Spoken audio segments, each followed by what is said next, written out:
What's up, everybody, and welcome back to another episode of KARE-ing Conversations. Hello.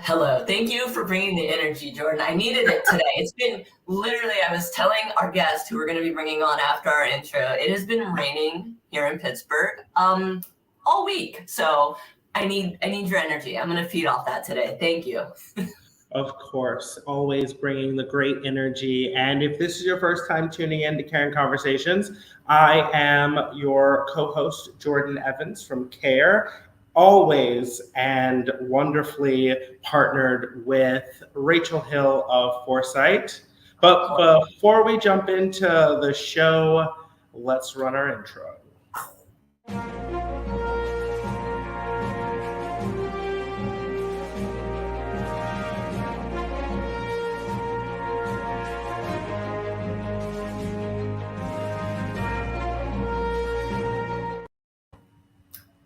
Every time I needed it again.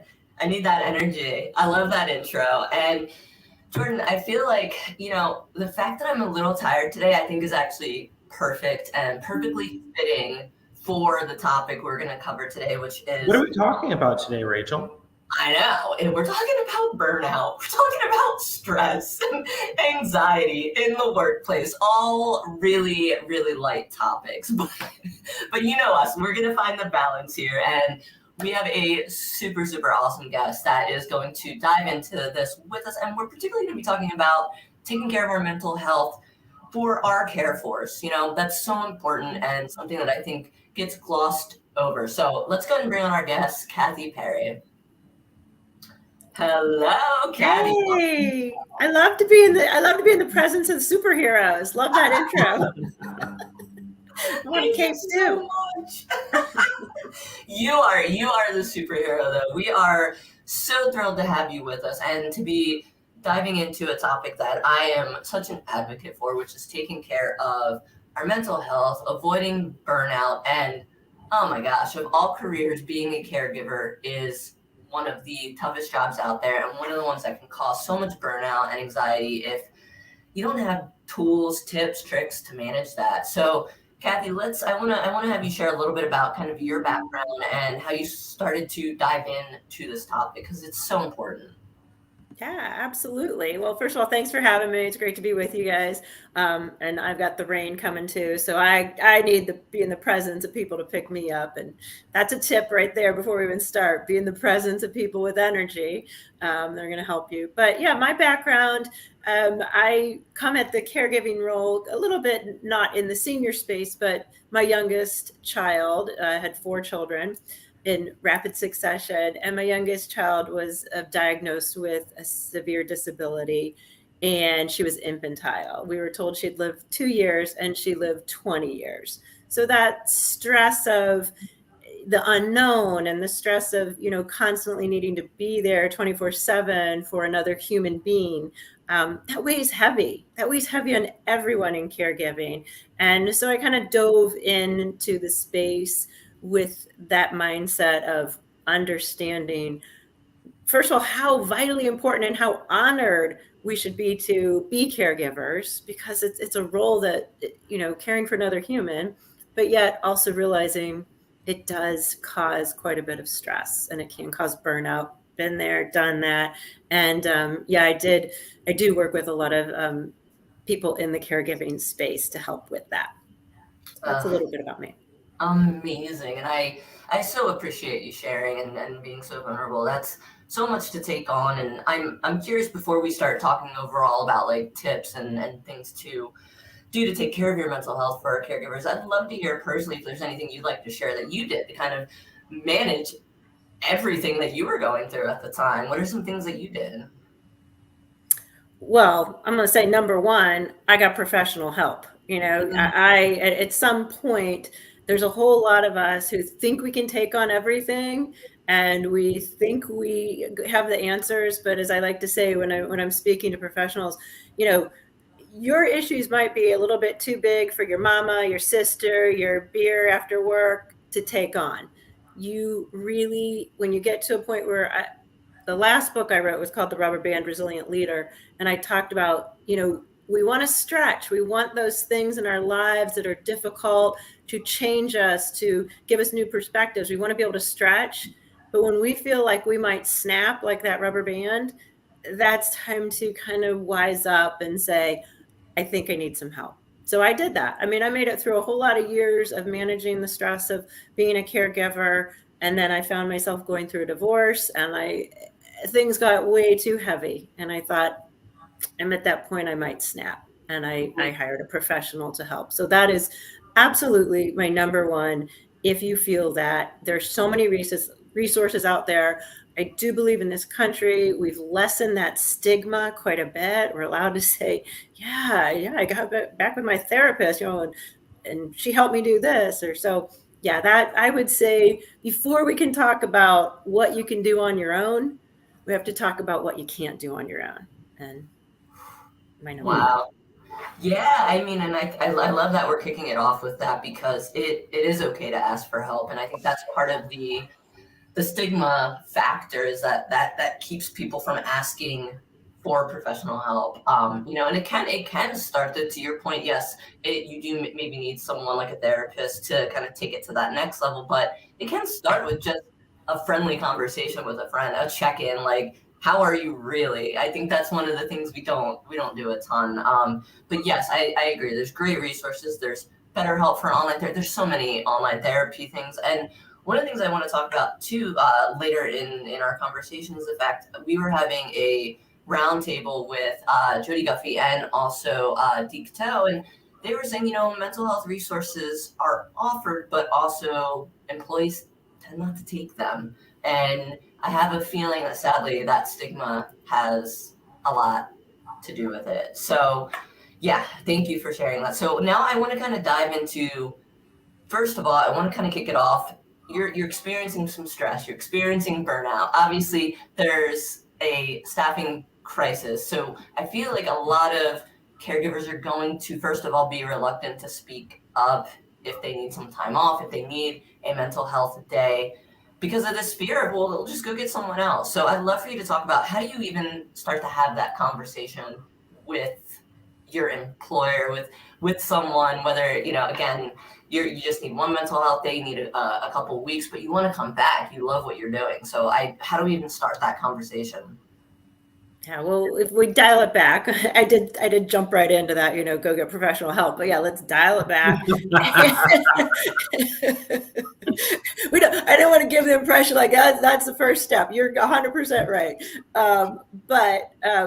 Yeah, if you just are feeling that stretch and you need to do it, I think and I'm hoping that, again, because the conversation is out there, go back 10 years, we weren't having these conversations. And I think COVID really, that's one door. When I talk to people in the caregiving space, senior living space, they do say that's one area that did get a spotlight. We are allowed to, kind of spotlight. But I like to, before we're talking about going to the employer and saying you might need some time off, I would encourage people to start kind of a little self-assessment and really say, what are the things that are stressing me out? Where's it coming from?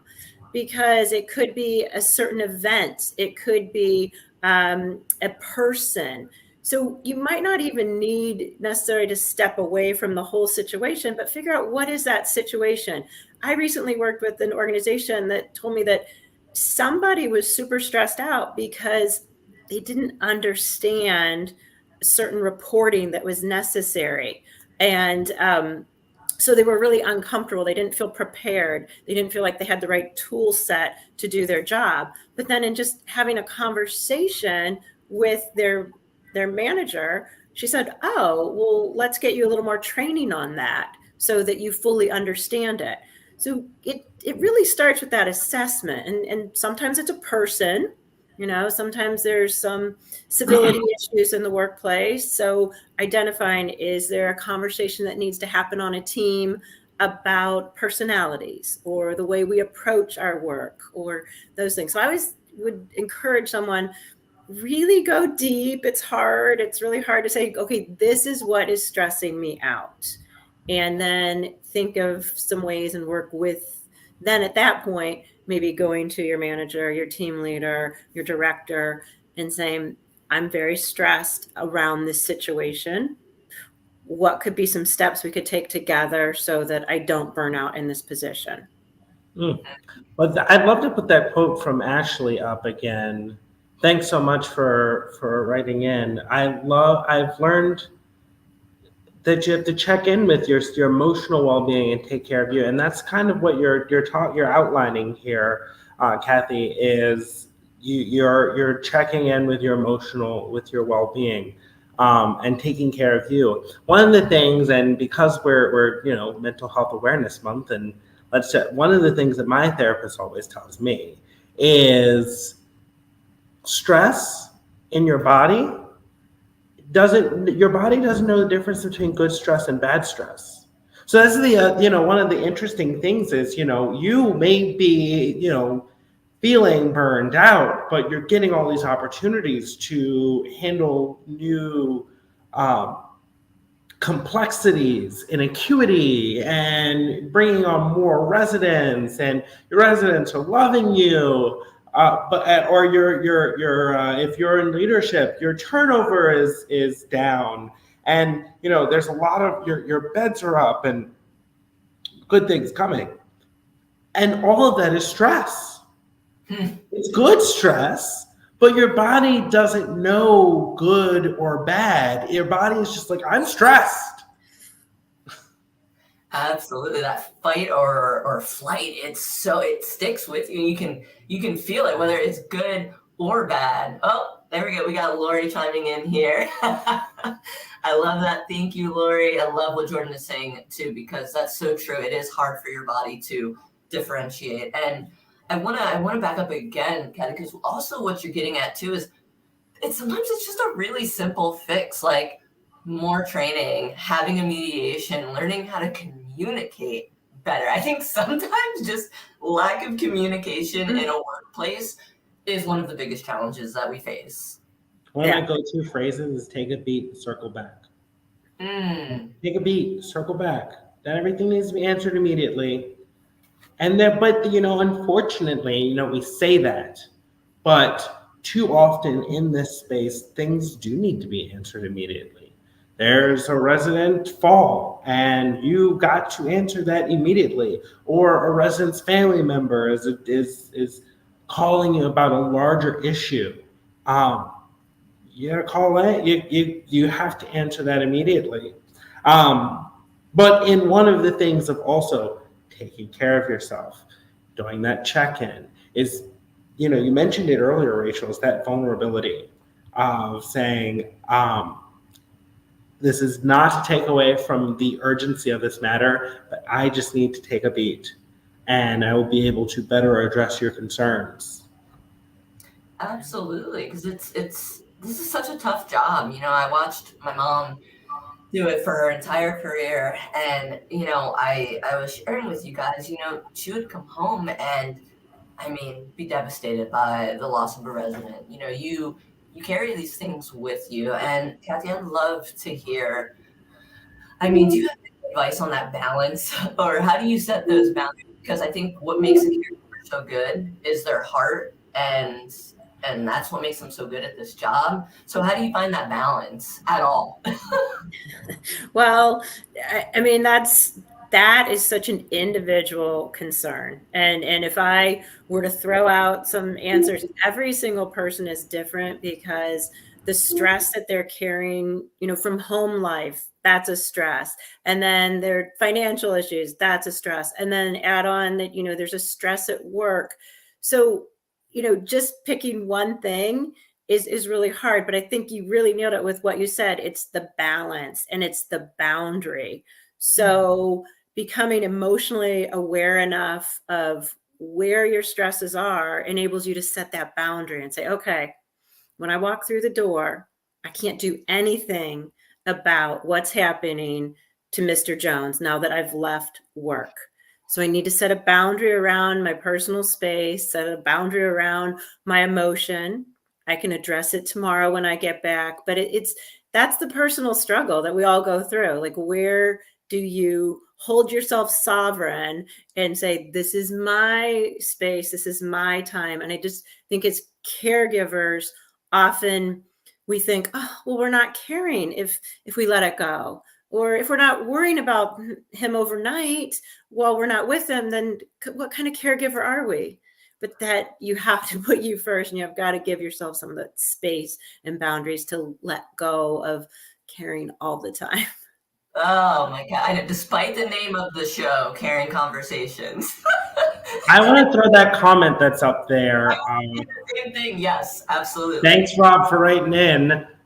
Everything has to be done right now. And so, Kathy, I'd love to pivot to you are sometimes in the trenches talking to communities, talking to caregivers, talking to leadership about. So one of the biggest things, we're talking about setting those boundaries. But as caregivers, and especially in this industry, even if you're in leadership, everything has to be done at once. Everything has to be done now. Get your falls down now.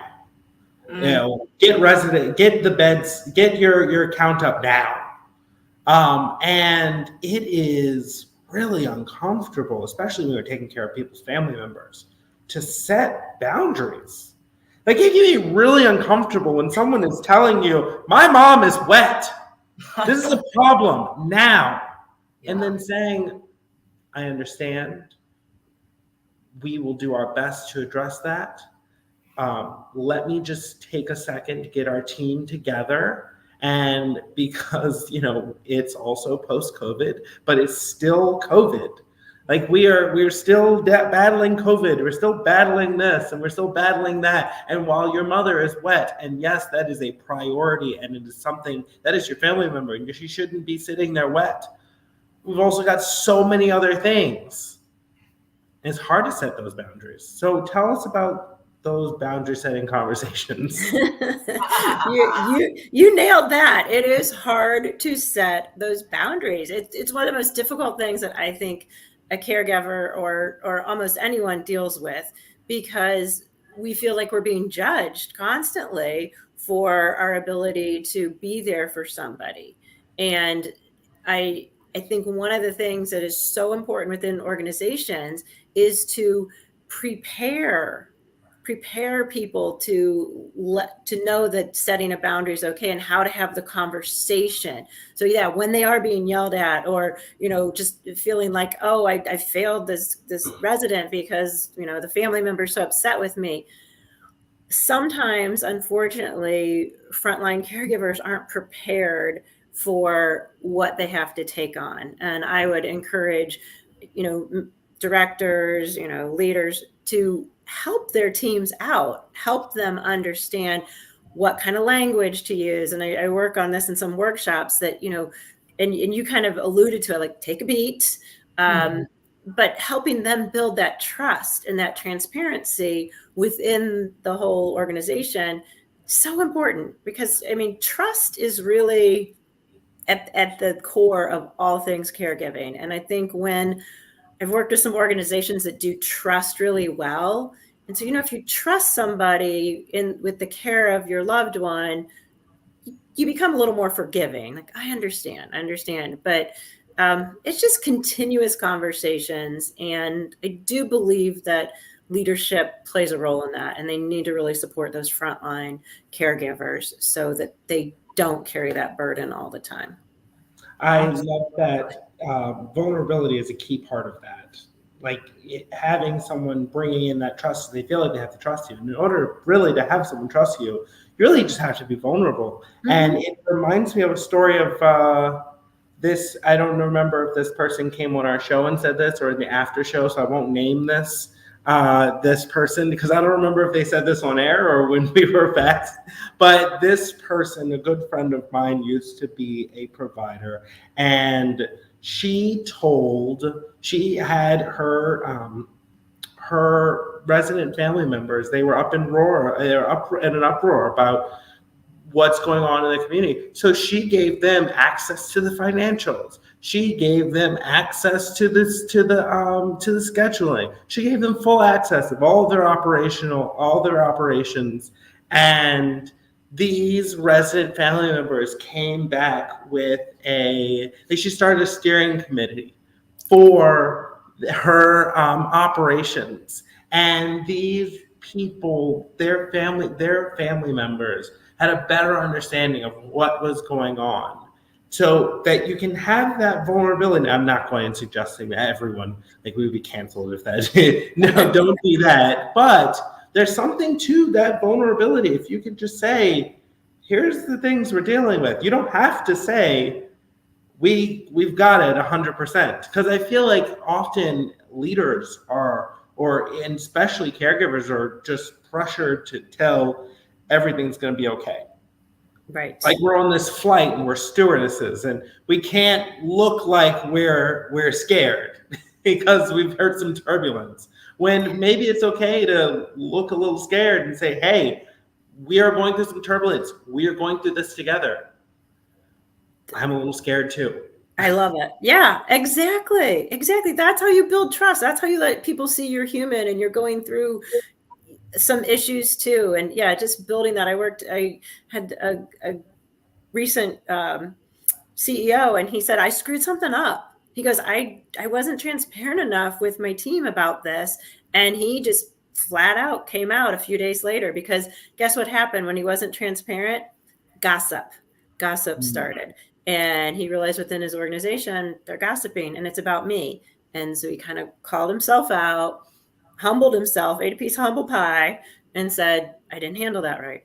That wasn't the way I should have done it. And that goes so far, even, with our residents, with the residents' families, with, frontline caregivers. Yeah, I screwed that up. We all need to say that. I love that we're having this conversation, guys, around leadership, right? Because, for the majority of this conversation, we're like, okay, what can our frontline staff do? They're already so busy. What else can they do to take care of their mental health? How many things can we add to that ticker? And I lost focus. That's how animated I am. I'm back. We're giving this long list of things for our frontline staff to do that are already so busy. So let's take a little bit of time here, and then I want to pivot and talk a little bit about your book, Kathy, because I think this kind of will perfectly sort of close out our conversation, because it has to do with filling your cup. But I do want to talk about the role that leadership plays in this discussion around our mental health. And I think, one, getting back to trust, your team has to feel safe coming to work, like sharing what they're going through. There has to somehow, yes, there needs to be an air of professionalism always, but there also needs to be an understanding there's this blurred line between personal lives and professionals, and trying to understand what is going on in someone's personal life. And if you can give them the grace to handle that, because it will allow them to show up better. And, kind of in closing, I sometimes think we always have to talk a little bit about money when we're talking about C-suite, we're talking about leadership, right? And it's so unfortunate, but sometimes you can't make that impact. And forgive me, I'll leave the source in the notes after the show, but I believe it's like over $2 billion, I think, is lost throughout the year of employees just not coming to work, that it can cost your organization. And it can be typically related to just needing a mental health day, because it's too much. So if you're in a leadership role, I really, really, really encourage you to think about how can you check in with your team. And again, it comes to balance. We get it. You're busy too, but is there a way to check in with your team that you can kind of find a way to work that into your day, your week, your month? What does that look like for you, where you can kind of really check in and see how your team is doing? So I couldn't gloss over that, because this whole conversation has been around, I've been focused, well, Kathy, what tools? What else can we give our frontline staff to do? Yeah, so hit us with the coaching corner, Kathy. What can our leadership do? Yeah. Oh, that's super, that's, again, back to what Rachel was saying, that's what I work on. And I like to say, number one of all things, and it does not cost you the billions of dollars, is communication. That's my number one, battery when I talk about this powering up organizations. If your communication is not clear, is not done with transparency, you're never going to power up this team. it just isn't going to work if you're standing off there in your office and not getting down. And I've seen wonderful examples of leaders who are in the throes and they want to be there and they want to be there with the residents, and they make sure that their teams understand that they know what they're going through. That doesn't cost millions of dollars. That costs, an extra half hour throughout your day to check in. And if that half hour keeps, 15 different frontline caregivers, feeling like they are included and they understand you, that's like, money in the bank for any organization. It's just taking that time.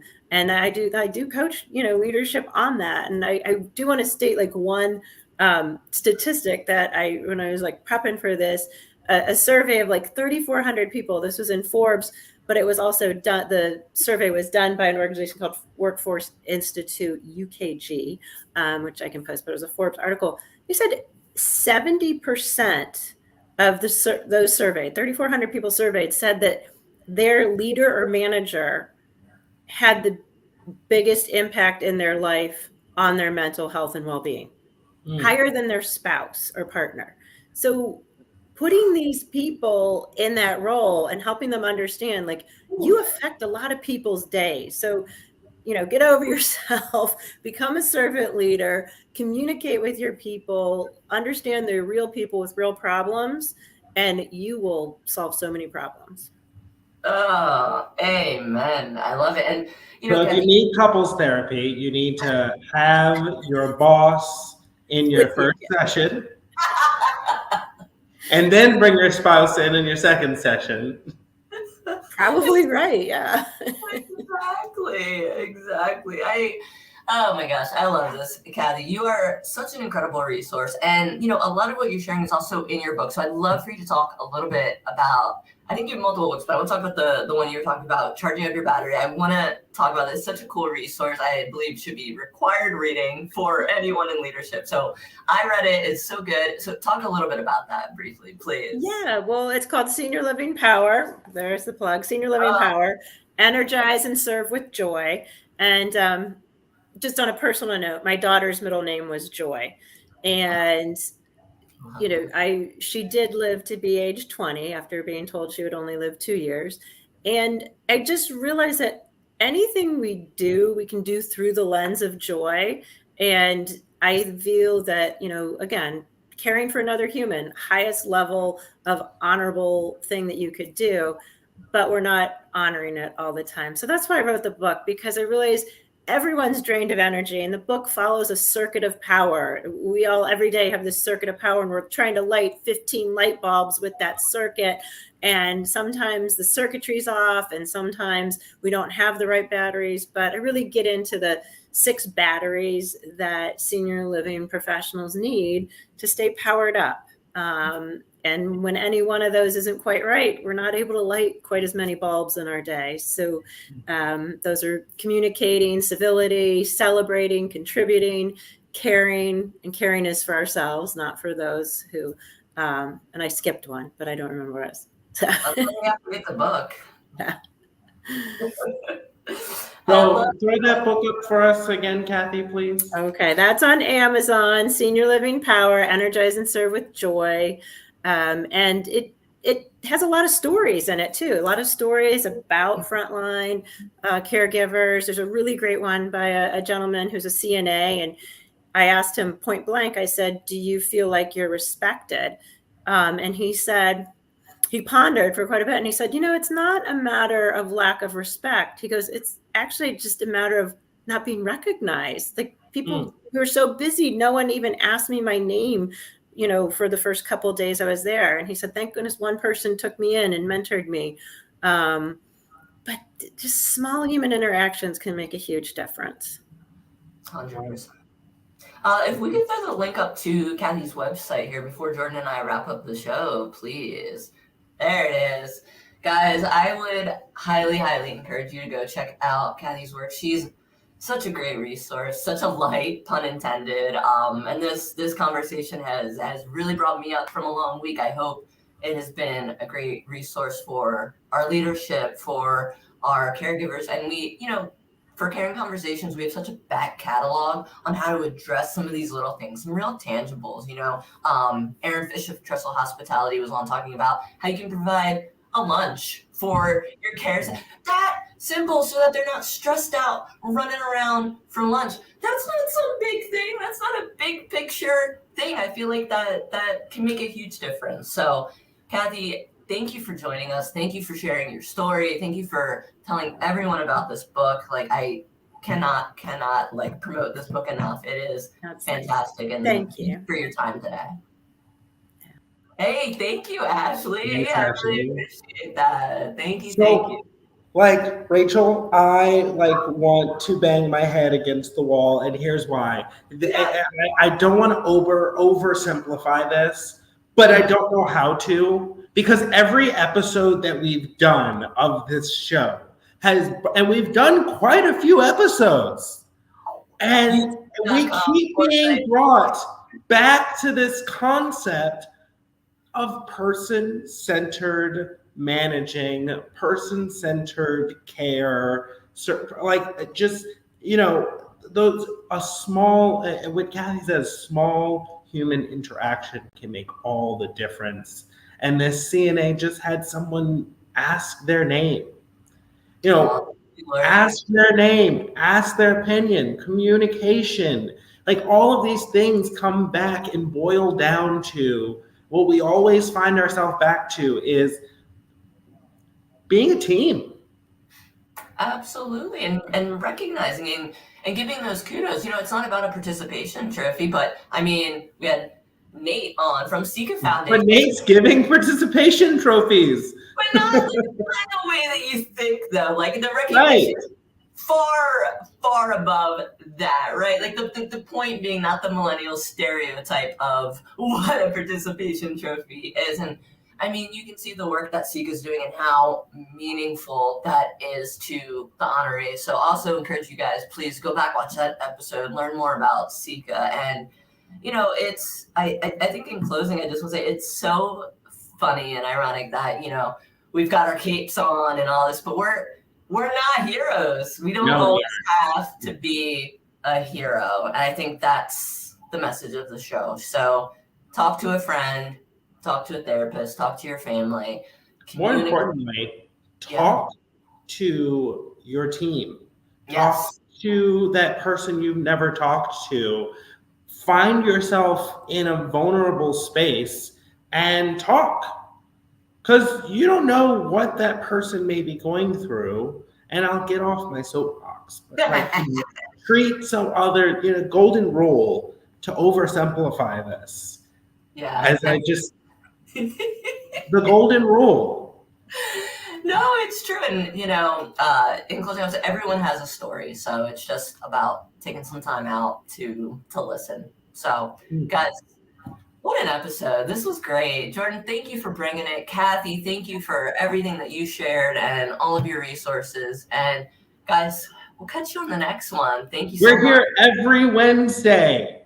Every Wednesday. Streaming until we're not. But we're here every Wednesday, 2 Eastern, 1 Central. I'm time challenged, but keep coming back. And we'll see y'all next time. I'll leave it at that. You guys can do the math. We love you guys. Thanks for joining us.